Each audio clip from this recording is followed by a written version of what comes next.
Je tiens à envoyer un signal fort aux dirigeants de la République démocratique du Congo et aussi à toute la classe politique congolaise, tant à la majorité présidentielle qu'à l'opposition. En ce moment que notre pays connaît une agression injuste, qui est soutenue ou qui a été orchestrée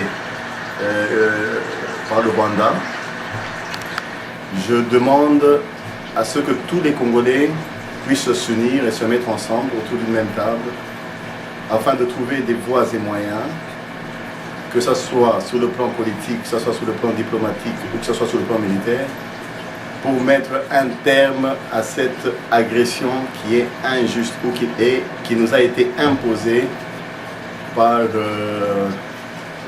ces grandes puissances qui œuvrent dans l'obscurité, comme je dirais les États-Unis d'Amérique, la Grande-Bretagne, qui se sont opposés à la modification du mandat de la MONUC dans notre pays, la République démocratique du Congo. J'aimerais aussi solliciter le soutien de tous les amis du peuple congolais. Quel que soit votre pays d'origine, nous avons besoin de votre soutien. Le Congo est une terre qui nous a été donnée gratuitement par notre Dieu. Aussi bien que cette terre est fortement bénie, aussi bien qu'elle couvre beaucoup de richesses, mais c'est un cadeau, un don du ciel que Dieu nous a donné. Alors nous voyons mal et nous ne comprenons pas pourquoi les pays que nous considérons à l'époque comme étant des pays amis, aujourd'hui sont devenus des pays agresseurs, juste pour piller les richesses de notre pays. Je suis en train de demander au peuple congolais. Je vais revenir un peu à ce qu'avait dit à l'époque Mosé Kabila sur la force d'autodéfense populaire.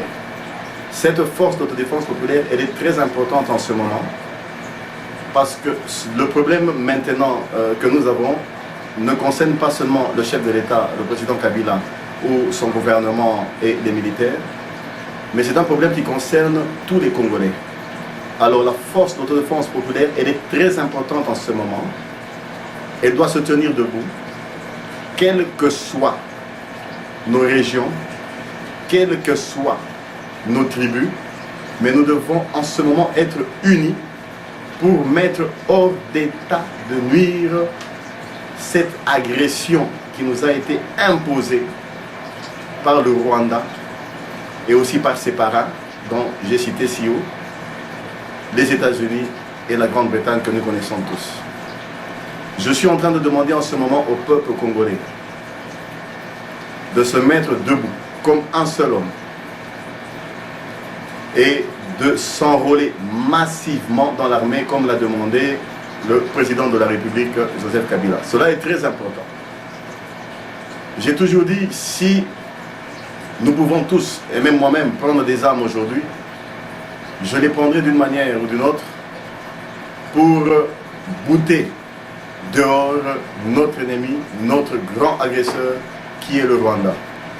J'aimerais aussi faire savoir à la population congolaise que le M23 n'est pas une armée, n'est pas une rébellion congolaise. Le M23, c'est une branche de l'armée rwandaise qui a été montée en toutes pièces par M. Hitler Paul Kagame et aussi par le général James Kabarebe et aussi tous les autres qui œuvrent au sein de l'armée rwandaise.